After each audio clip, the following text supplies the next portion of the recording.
Hindi ako pa namang naligo, tatatlong tabo yan. Thank you. Amen. Hallelujah. Buti umabot po ako. Amen. So, good morning po sa lahat. Amen. Salamat sa Diyos na mabuti tayo lahat. Amen. Miss natin ang isa't isa. Amen. So, mga kapatid, pagpuman ninyo, nalit talaga ako sa pagkakapuyat. Amen. Magkasakit yung alaga namin. Amen. But praise God, medyo okay na rin siya. Ano yun, hindi ka talaga makatulog pag meron yung nalala niya. Sabi kasi pa, kahit wala pa akong anak, amen, Father's Day pa rin ako sa aming pamilya. Amen. Praise God. So, disclaimer na po ba? Hindi pa? Ano ba ba? Yes! Tayo! Talagang hindi ako na-late. Amen. Praise God. So, tayo ay tumayo mga kapatid. Amen. Hallelujah. Love is you at me. Amen. Hallelujah. Nagulat ako, kala ko magpapatestimony na ako. Amen. Praise God. All is well, mga kapatid. Amen. Love is you and me. Amen.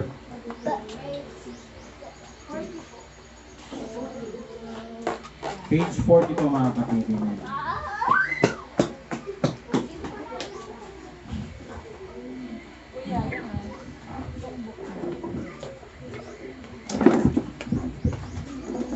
We believe, mga kapatid, God is love.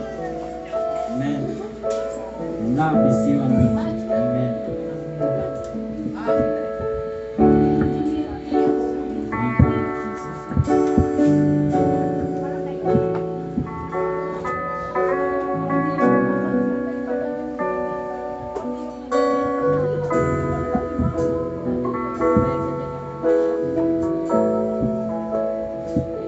Everything I have. Everything that I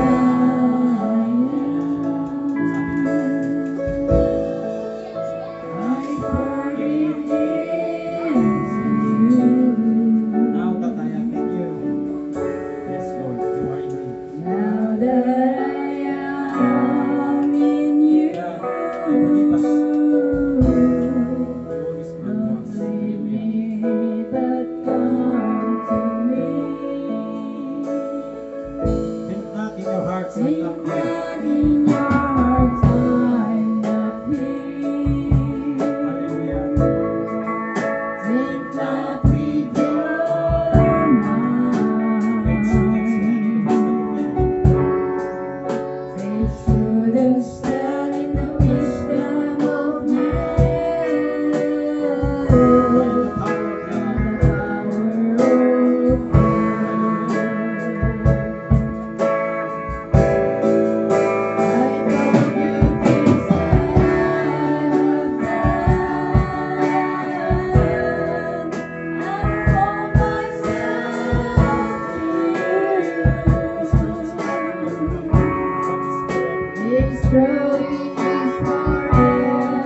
ating namumuktuan ng instrumento. Tinatawagan ko pa si Pastor para sa ating opening prayer.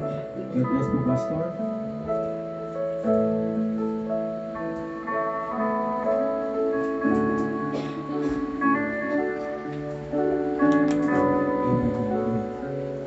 Let's go on, Lord. Lord, salamat po Panginoon sa napakailang umaga. Ito ay kalakasan muli na pinagkaroon sa amin sa araw na ito. Lord, narito po kami upang muli ay pasalamatan at dakilain ka sa umagang ito, Panginoon. Salamat po sa mga awit na yan na nagpapaalala sa amin, Panginoon. Awit na yan, love is you and me. Pinangapit po, Panginoon, sa mamagitan niyong pag-ibig, Panginoon, ay nabuklod mo kami sa araw na ito, Panginoon. Salamat po, Lord, sa mga kaluluwa na narito na patuloy, Panginoon, na uhaw sa iyong mga salita. Lord, pagkaloob mo kanina Visayas ang kanilang mga puso sa umagang ito, Panginoon. Bless mo po ang bawat isa na narito, ang bawat gagamitin mo, Lord. Support ito, Panginoon. Use us, Lord, as a channel of thy blessing, Panginoon. Mula sa song leader, sa mga musician, at sa lahat ng mga magpapatuturo, Panginoon. Gamitin mo ang mga bagay ito, Panginoon, upang kami, Panginoon, ay mamatibayan, Panginoon, ang bawat isa, Lord. O God, maraming pong salamat, Panginoon, at kami, Panginoon, ay nag-expect muli na mapagpapalang espiritual yung pagkakalubog sa amin sa umaga ito, Panginoon. Hanggang sa matapos pong gawain, Panginoon, pagpalain mo pong bawat isa, Lord. Maraming pong salamat, Lord, sa oras na ito, Panginoon. Pinupuri ka namin muli at tinatakilang, Panginoon. At ikaw ay tinataas namin muli sa umaga ito, Panginoon, pagpalain mo pong bawat isa, Lord. Pinupuri ka namin at ibinabalik ang lahat ng pagpurit na salamat, Lord. And we ask all these things in the mighty name of the Lord Jesus, we pray. Amen and amen. Thank you, Lord.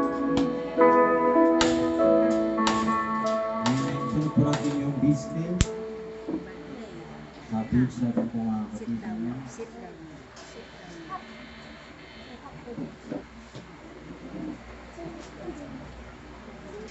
Hallelujah.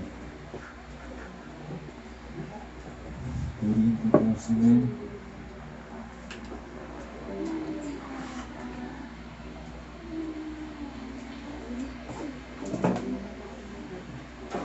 Sa awit na ito mga kapatid, sabi dito, kahit gaano man kalaki ang ating suliranin, amen?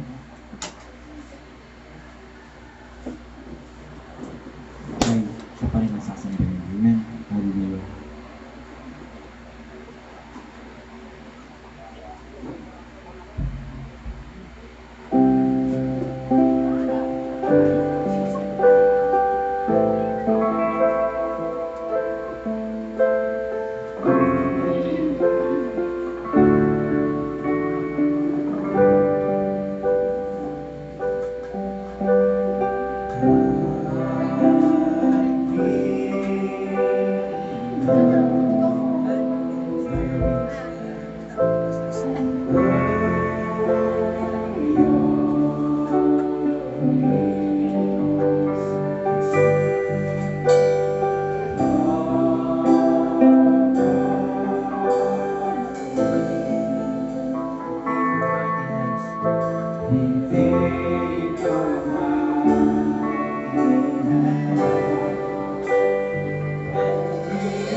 Palapakan po natin ating Panginoon.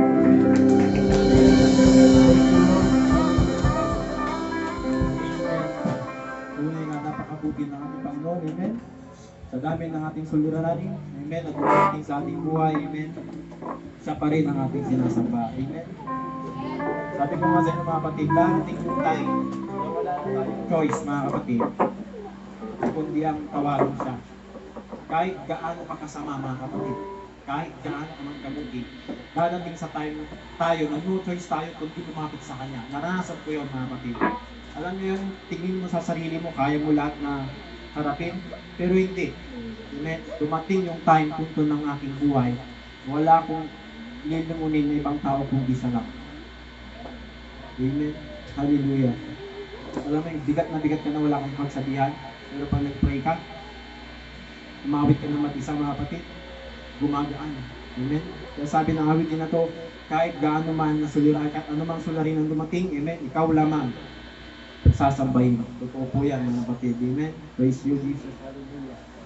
Amen. So wala pong pagtatagal mga kapatid, ay binubuksan ko ang pulpit para sa lahat. Amen. Sa inyong special announcement. Amen. Prayer request. Meron kayong gusto sabihin mga kapatid, malaya po tayong tumayo sa ating kinaupuan. Open po ang pulpit para sa isa't kata. Amen. Sino po ang nais mauna mga kapatid? Amen. Wala sa ating first honor, Sister Pasing. Amen. Ay, andyan na po. Narinig na po. Second honor po muna. Tawagin natin. Amen. Sino po ang nais maging second honor? Ay, unang tumayo. Ang kapatid. Amen.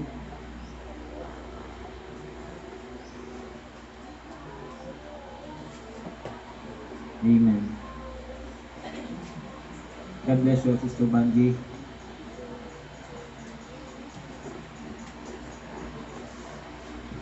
Shalom sa lahat. Gusto kong maging second honor. Gusto kong magpasalamat sa ating Panginoon dahil binako na kami dito instead na nandun kami sa recognition ni Ethan. Sabi nga, ayaw kong pumunta although naka-ready naman lahat. So sabi ko, sige magsimba na lang tayo kung ayaw mo. Mas malaki yung award mo doon na makukuha ako. Kaya nandito kami ngayon kapatid, mga brothers and sisters, instead na nandun kami sa recognition ng ko. At gusto kong batiin si Brother Joy, friends from Canada. Brother Joy, welcome home. Nagagalak kami makasama ka namin ngayong umaga. God bless you, Brother Joy, and your family. And I want to greet all fathers. Itong araw na ito, Pastor, Happy Father's Day. And to all fathers, love ka namin. Love namin kayong lahat. Mga tatay, mga fathers na nandito lahat. And to all fathers out there, God bless you all. Ang lahat ng papuri ay binabalik ko sa ating Panginoon. Bless po, Sister Banji. Amen. Hallelujah. Sino pa po mga kapatid? Ang ating first honor, IPC. Ang ating third honor po. Amen. Brother Joy. God bless po. Shalom. Nilinervous po ako kaya hindi ko po alam ang sabihin ko mga kapatid. Salamat sa Panginoon dahil nakita ko kayo muli mga kapatid. Alam ko mainit ang panahon pero padalakan natin dahil tayo nagkakatipon-tipon ngayon mga kapatid. Alam niyo kapatid, sa lugar ko mga kapatid kasi na may 4 seasons na. So, ang sabi nga nila, mostly ang isang problema talaga, parang baliktad mga kapatid. Kung gaano kainit dito, gano'n naman yung natin, yung connection ng mga bawat tao, mas closer tayo. Doon naman, malamig na. Ako mga kapatid, pag lalo na walang trabaho, gano'n. Sa bahay lang ako mga kapatid. Kasi sabi ko nga kina Brother Jerry, pag lalabas ka, siyempre ma-istorbo ka yung mga pupuntahan mo. So, may kanya-kanyang oras ng mga kapatid yun. Unlike dito, tunay na mga kapatid mo, very warm yung pan natin mga kapatid. Mainit pero yung puso natin sa isa't isa, mainit yung pan natin. Yeah. So, dito mga kapatid, magiging masaya ka kahit mainit yung panahon. Yung maalala ko yung sa commercial nung sa Nokia mga kapatid yun. Philippine people. So, parang related sa atin yun. Kasi yung, wala akong mensahe mga kapatid, pero ang mensahe at kita ko kayo mga kapatid. Kasi kagalakan ng mga kapatid na makita ko kayo. Salamat din mga kapatid at nagagalat din kayo na makita ko. Yun lang mga kapatid, napakasaya na. Sabi nga, yung church mga kapatid, diba? Hindi naman yung barangay ng church, kundi yung character ng mga tao na nandun sa loob. So, sana yung mga kapatid sana yung mga kapatid nandun pa rin sa puso natin na hindi yung mawawala habang nabubuhay tayo mga kapatid. Tunay nga na, di ba yung gulo mga kapatid, minsan nasa taas, minsan nasa baba, gano'n din yung season mga kapatid. And every time in everything there is a season. So, natural lang sa tao yun. Minsan, yung mga tampo, minsan, masaya. So, hindi nawawala yun. Sabi nga, may kanya-kanya tayong istorya sa buhay. Pero yung character natin yung mga kapatid na maging strong pa rin sa isa't isa. Sana yung mga kapatid hindi yung mawawala. Kasi nga, yung bayaw ko sa akin, kasi mga puti, mga kapatid. Kung halimbawa, may amo ka na puti. Nakistay kasi na mga puti. Pag nawala yung kahit isa lang na trust yung susunod, hindi ka na talaga ito gumawa ka ng like ka. And then, nalaman niya nung amo na puti na hindi ka nag-sorry o nag-apology. So, yung trust, mawawala na yun. Parang forever na sa kanila yun. So, talaga, yun, number one issue yung pag-ingatan natin ng kapatid. Kasi, sa kanila yun, yun kasi atin, di ba? Kasi nasa Bible ng mga kapatid ko. Yung forgiveness with hindi naman tayo mga puti. So, exempted siguro tayo. Pero, wag naman siguro na palagi na lang. Anyway, salamat sa Panginoon dahil dalawa ka ni Mrs. Dumating. Kaya lang, alam mo naman hindi naman kasi ako lang yung actually matagal na rin ako hindi umaate kahit sinasabi ko yung pito mga kapatid. Pero nga, every time na meron yung mensahe na mga kapatid deep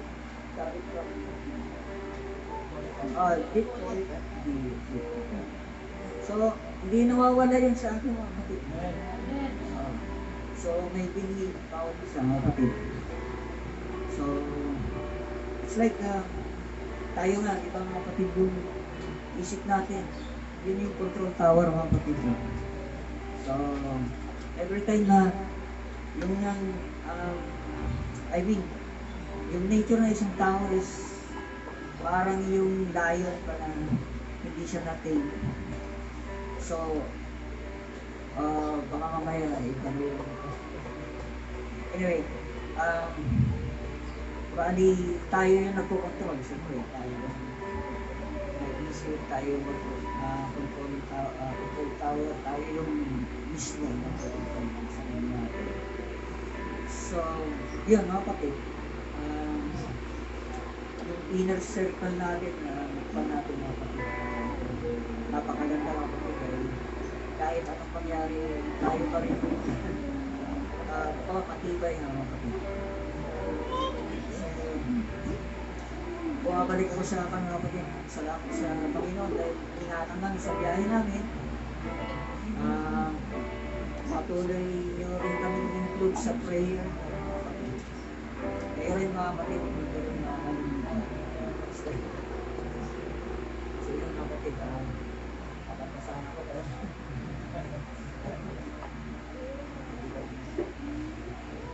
Ilang ba? Yes.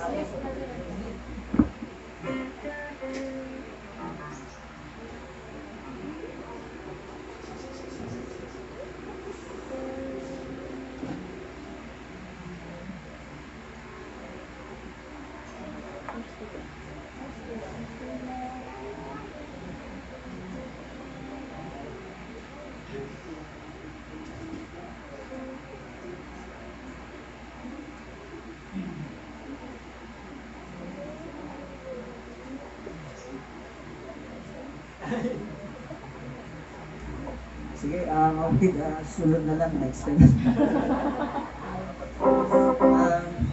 Binabalik ko na po lahat ng patuloy at pasalamat sa ating Panginoon. Yes, yung Brother Joy. Amen. Miss ka namin. Amen. Akala ko kanina, si Brother Job yung dumarating. Parang bata pa rin ka na pinipata. Kaya pala talaga din yung si Brother Job. Amen. God bless you, Brother Joy. Tunay nga, sabi nga kanina ni Brother Joy, is everything is for a season. Amen. Lahat ng bagay. Amen.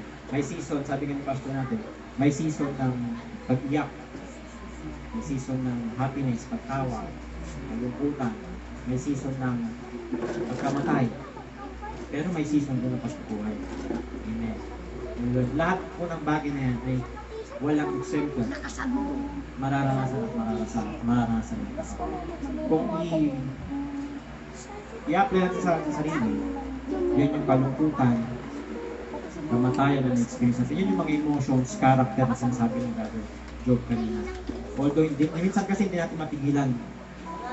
Pusang bubulusot yan. Kasi nga, nasa blood system natin yan. Amen. Sabi nga ni Brother Joy kanina, yung mind natin is the controlling tower. Tama po yan. Kasi hindi pwedeng maging controlling tower yung heart. Sabi sa Bible, ang heart natin ay napagawik. Nangina.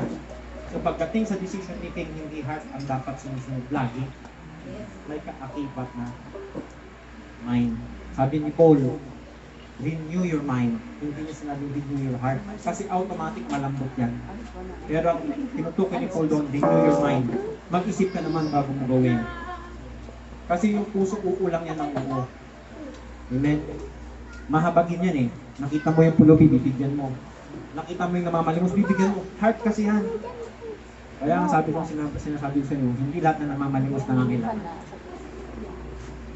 Yung lagi kong in-example sa inyo, binigyan ni Sister Dayan ng 20. Yun po yung lagi. Tapos, magawin siya. Tapos nakasalukot 2x2. Diba? Kaya kapag yung heart mo talaga is good eh.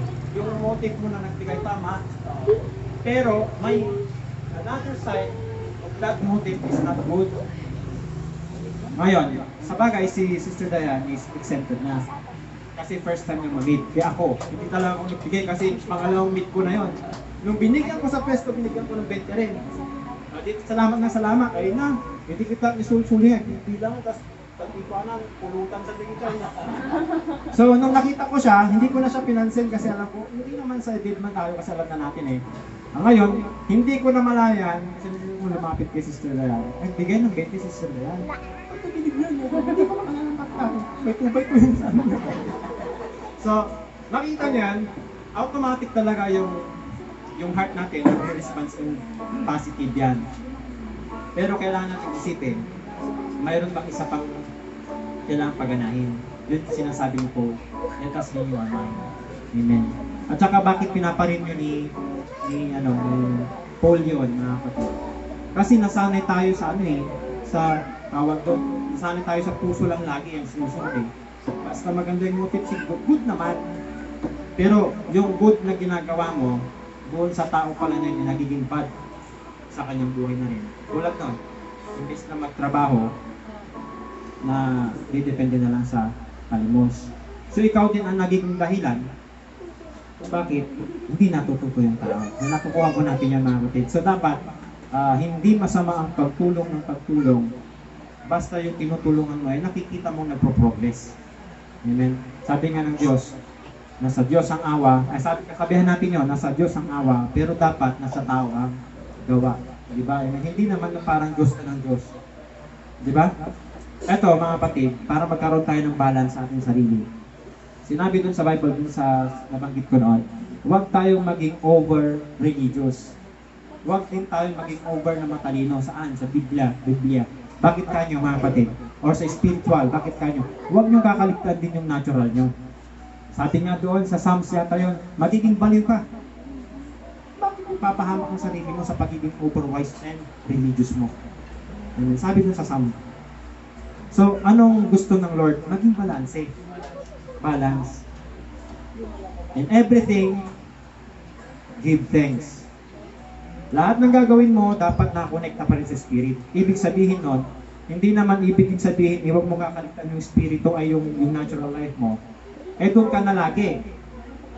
Dapat balance. Amen. Kaya nga tayo mayroong mind and heart. Hindi pwede, sabi nga nila, pag yung mga bigo sa pag-ibig, lagi yung puso sinusunod, hindi nila iniisip, di ba? Minsan, guwapo to, ay, guwapo. Ay, puso nila, di ba? Guwapo, tugtog na gano'n, di ba? Nung naibigay mo ng lahat, tira lang pala yung habol niya, di mo nakita, hindi mo pinag-isipan, hindi kawawa ka ngayon. Amen? So, maraming gano'n. Ayun pa, mayroon pa, hindi lang sa pag-ibig. May nagpunta noon sa pwesto, nag-promote ng pyramiding, mga produkto. Ang ganda talaga, di ba? Talaga yung puso mo, nila eh. Pero kung iisipin mo, napaka-imposible. Amen, napaka-imposible. Ayun, nalaman namin, yung mga pinapakitang kotse sa tabi niya na ganyan. Ayun pala, hindi niya pala kotse, pumunta lang sa Toyota, nagpa-picture. Tignan niya yun. Scammer pala. So, kung isang puso talaga, huwag kang madaya. Kaya sabi sa Bible, your heart is very weak.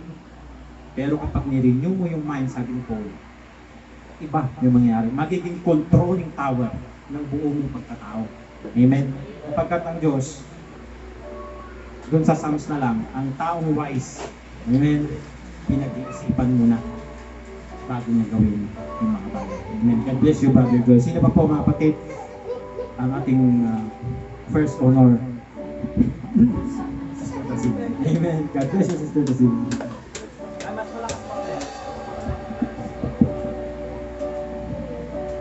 To God be the glory, mga kapatid, dahil may honor po tayong lahat. Walang exception dito. Salamat sa Panginoon sa araw na ito, mga kapatid, dahil ito nagdiriwang ng sanglibutan yung kaarawan ng mga tatay natin. Kung walang mga tatay, wala tayo, mga kapatid. Kaya pasalamatan natin ang mga tatay natin. Kahit na wala kang tatay ko, pero pinapasalamatan ko siya dahil napakabuti niya sa akin nung siya ay nabubuhay pa, mga kapatid. Kaya salamat sa araw na ito dahil ngayon kapiling din natin ang ating pinakamamahal na kapatid, Brother Joy. Cheers. Salamat sa ating Panginoon dahil siya yung gumabay sa kanya, sa kanila, sa kanyang pamilya, siya yung sumulong. Siya yung nagbigay sa kanila ng puso na napakabuti, mga kapatid. Yung pusong ama.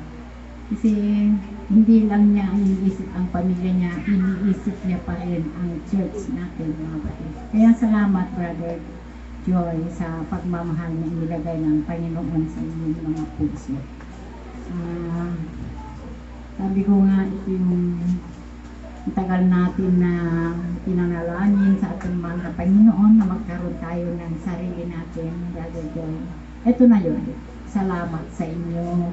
Talagang ang Diyos ay sa Kanya lahat ang papuri.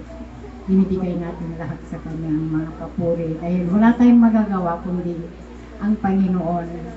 Doon nanggagaling lahat ng mga nangyayari, mga katuparan ng mga panalangin natin, mga kapatid. Sa Kanya lahat. Kaya to God be the glory. Pwede bang awitin mga nanay kita kayo dito, awisan natin sila ng yung awit pastor na till the end of time. Ang napakaganda ito. In perfect time, you came into my life. Napakagandang awit ito. Kaya salamat sa mga tatay na nandito. Salamat sa inyong kapatid. Punta kayo dito mga namin. 54.